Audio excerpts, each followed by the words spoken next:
I feel like Survivor Vanuatu had a lot of pressure on it as it opened the chapter following the one All-Stars closed. And what frustrates me is how little attention this season gets. It's not necessarily considered a bad season, but it's almost nobody's favorite season. But it's one of mine! Seriously, I watched this entire season in less than a week. That's how good it was. I was that obsessed. The gender war twist was reprised for the first time since the Amazon, and this time it resulted in a more cutthroat style of gameplay between the men and the women, and I don't even know how to explain that. There's nothing that Vanuatu did that the Amazon didn't, especially, when it comes to, swaps and stuff, so I really have no clue what changed between them. In this part one, I am covering the women's tribe, Yasur, Yasur, I don't know how to pronounce it exactly, as they did not have the winner. And this is also the first season to have 9 people per tribe, so don't freak out and think I have a typo. It's just Survivor. Not many other Survivor players had been this insufferable since the start of the show.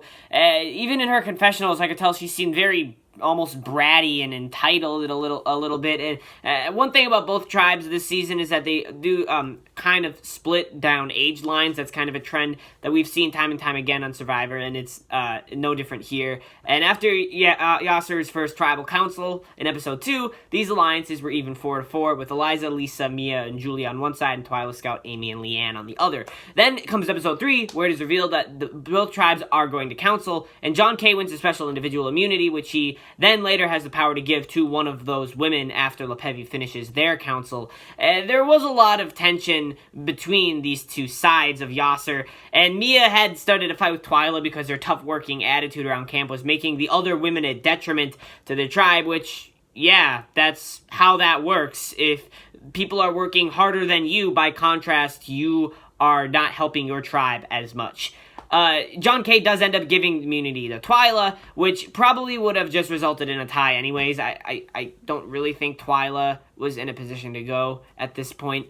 Except Lisa was actually secretly plotting the flip, as she sort of had ties on both sides, as she was kind of older, so she had some kind of, relatability to both sides. And she does vote for Mia, which sends her home in one of the most satisfying boots I've ever seen, which does say a lot considering she only went 4th overall. I did really like Dolly going into this season. She was quirky and seemed to be just kind of a better person than some of the other women on Yasur. The only problem was she found herself on both sides of a 4-4 alliance split.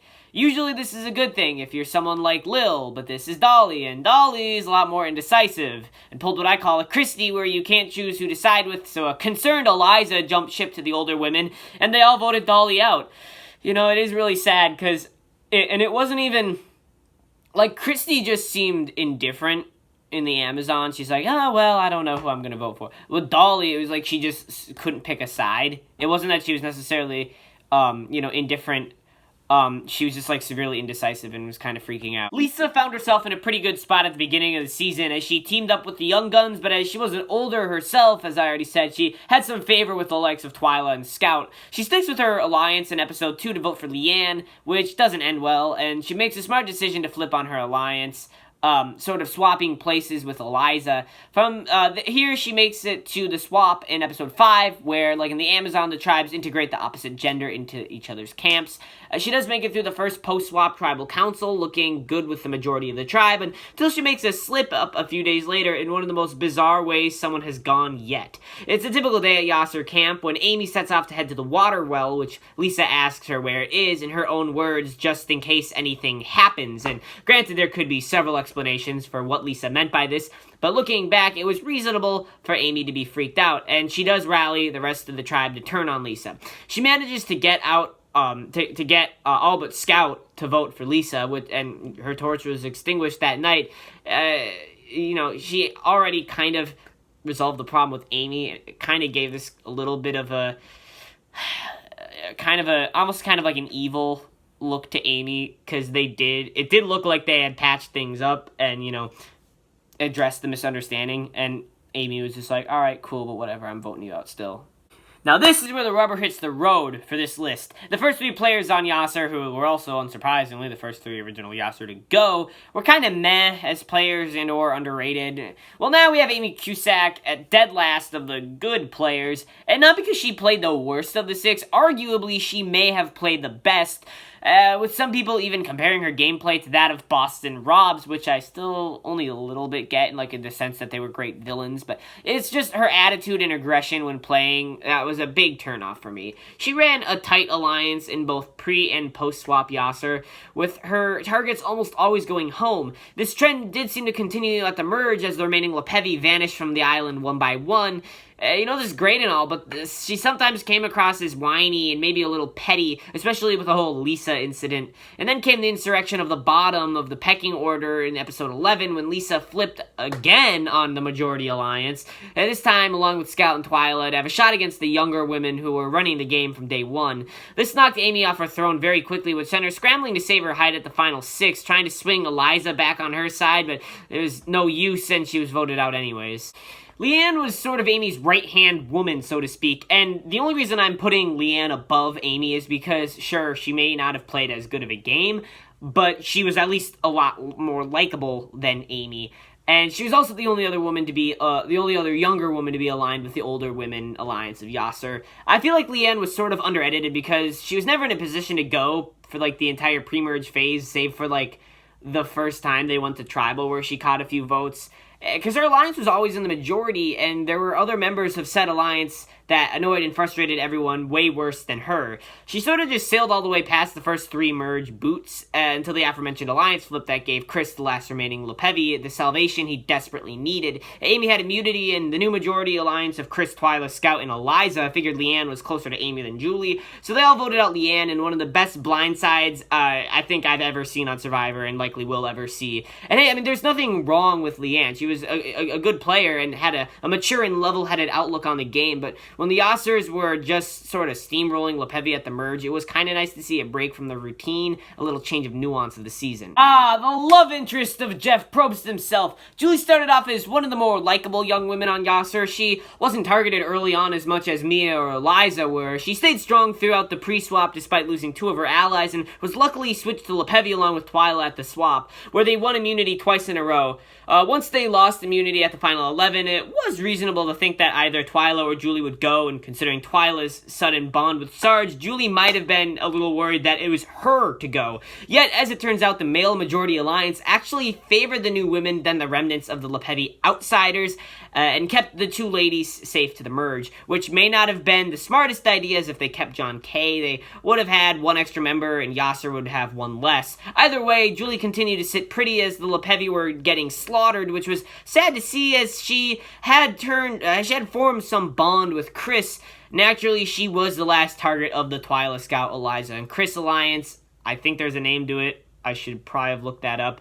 So she did go at the final 5, even though she did have some cracks she could have exploited harder if she did. Yeah, she did have a strong ally in Chris, and Eliza was beginning to have trust issues with Scout and Twyla. So if I was her, probably what I would have done is I would have gone to Chris and Twyla. I probably would have gone to Chris and be like, hey, keep me. And I know she did that, but try harder. And then go to Eliza and be like, hey, I heard you don't really like Twyla and Scout. Well, what if me and Chris voted? I think that likely wouldn't happen, as Chris was more secure with Twyla and Scout than Eliza was. But this is one of the things I like to do with Survive, is try to reimagine what a season would look like if something changed in the middle of it. I never thought that someone would be better at flipping the vote than Rob Cesternino, let alone it being Eliza. She was problematic for most of the beginning of the season, with a lot of people targeting her, so she sort of had to flip the vote to survive because she wasn't really sure which side she was safer on.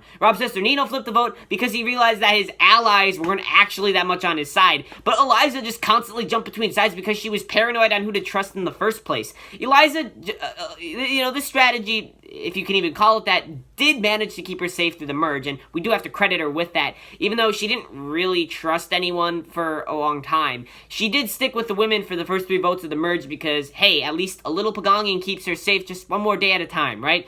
Well, then it's just Chris left, and he roped her into the deal he's made with Scout and Twyla. And at first she was very skeptical, because she did have, she was totally, convinced that Scout was targeting her. So she did not trust Scout and Twyla. But And that was what's so great about that episode, is it kept us in suspense, because we didn't necessarily know where she swung at that point. We had no clue. It was either really going to be Chris or Leanne going, and we just kind of had to sit and watch. But, it only makes sense that she voted Leanne, as the other women voted for Eliza themselves, thinking they made a similar deal with Chris. She does skate on by for the next 2 episodes in the best position she's been in all season until the final 4, where Chris unsurprisingly wins immunity. Like how it's been for most of the merge portion of the game, Chris is in control of what happens, and even though he was closer to Eliza than Scout and Twyla, and that Scout and Twyla were sort of a duo themselves, he chooses to vote out Eliza at the final 4, which sounds dumb, but hey, everything worked out for him anyways. Long story short, Eliza played a very impressive game, as she was persecuted basically from night 1 on, and every time it seemed like her goose was cooked, she'd have some ace up her sleeve that usually consisted of flipping on her alliance, but it paid off as she only fell just short of the final 3. And once again, reimagining this, at the final 4, I'm trying to think if what Chris did was that smart, because, sure, really, he would likely win against anyone at that point, but the fact of the matter is that he did take 2 people that were associated with each other to the final 3, and that kind of means that if he lost that, he was gone if he lost the final 3 immunity. And I think if he took Eliza and he ends up bringing Eliza to the final 3, the final 2, Eliza played a pretty good strategic game, but I don't think she was likable enough to win against Chris. That's really just kind of my thoughts on it. Scout at first tried to paint herself as this innocent, hardworking, sweet old lady, but her gameplay was more sinister than she initially let on. Despite her old age, she was almost never targeted all through the pre-merge, and she continued to play a solid game after the merge, and this is sort of where her naive old rancher lady persona begins to ebb away, as she continued to cut the men who practically begged her and Twyla to save them. She also made it very obvious she wanted Eliza out before going on to work with her until the final 4, which it was that move on her part that was one of the best things she pulled off on the island. As if it never happened, she and Twyla would likely be voted out back to back once the men were gone. And even before that alliance formed, you could tell that she was thinking about doing it. And I'll talk about this in the part 2. But she actually, the episode before they formed this alliance, she and Twyla do go to Chris and Chad and say, hey, let's make this alliance, and then, well, you'll see. Because if she didn't make that, it would have been a foot race to the end between Amy, Leanne, Julie, and Eliza, which I guess would be fun to watch, but I am glad that what actually happened is what happened. She was able to propel herself to the final 3 that way, where, surprise, surprise, Chris wins immunity. I think I already said that, but, that was about the final 4. He won immunity. He was no comp beast, but I think he won the most immunities out of everyone there. I could be wrong though. And he does cut Scout here, as she was arguably more likable than Twyla, and he did feel like he would more likely win against Twyla. Speaking of which, at this point, we've seen the hardworking woman player very often on Survivor, with people like Kathy, Dina, Helen, even Jan. So it's very interesting how Twyla is more controversial than any of the others I named, yet she made it further than all of them. Twyla almost had this magic capability to her at first. She wasn't necessarily untouchable, but she was such a strong asset for Yasur that even though some people really didn't like her, anytime someone tried to get her out or even argued with her too much, it was almost guaranteed that they were going. She ends up going to Lepevi at the merge, where even though she became separated with her biggest allies, she still got along with Sarge and Chris, which I think really put her in a good position in the game, because now she has built bonds and formed connections with people from both tribes. It did really put her in a good spot at the merge. That is a moot point anyways, however, as she just voted out most of the men anyways. She probably could have worked that advantage she had, but at the same time, it would have made her a threat, because they would realize that she did have this rapport with the men. It is important to note that her and Scout did try to pitch this alliance with Chris and Chad, like I just said, but they did give up when they realized it would probably just force a tie and, could have a completely unpredictable outcome.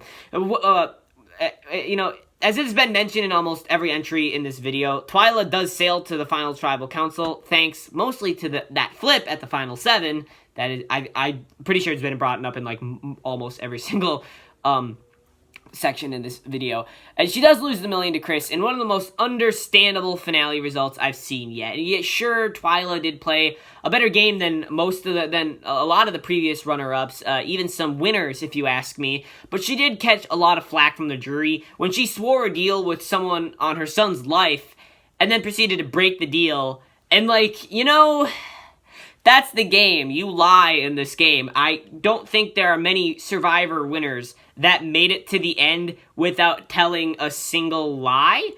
And sure, breaking a promise that you made on your son's life is like a little bit extreme, but you've seen what winners have done to get to the end. They will literally do anything. And I think the jury... you know what I think it was? I think the jury deep down really wanted to vote for Chris, and they needed an excuse to not vote for Twyla because they looked at Chris and they're like, well, this guy was, you know, down in the dumps most of the game, so what's the reason that we not vote for Twyla? Oh, she broke this promise? That sounds bad. Let's not vote for her for that. That could just be like a thought. I mean, I don't know. I wouldn't have voted for her at the final two, but you know, she was still a very, I'd say she was, yeah, a very good runner-up. Anyways, this is a really long video, but I feel like I got out, like, the most information that I've ever gotten out into a, like, Survivor video, so I'm kind of proud of myself. But yeah, be on the lookout for part 2 when I rank the men from the Lepevi tribe. It's going to be awesome, and then after that, there's going to be way more Survivor videos, so have fun with that. Make sure to like, comment, subscribe. I will see you later.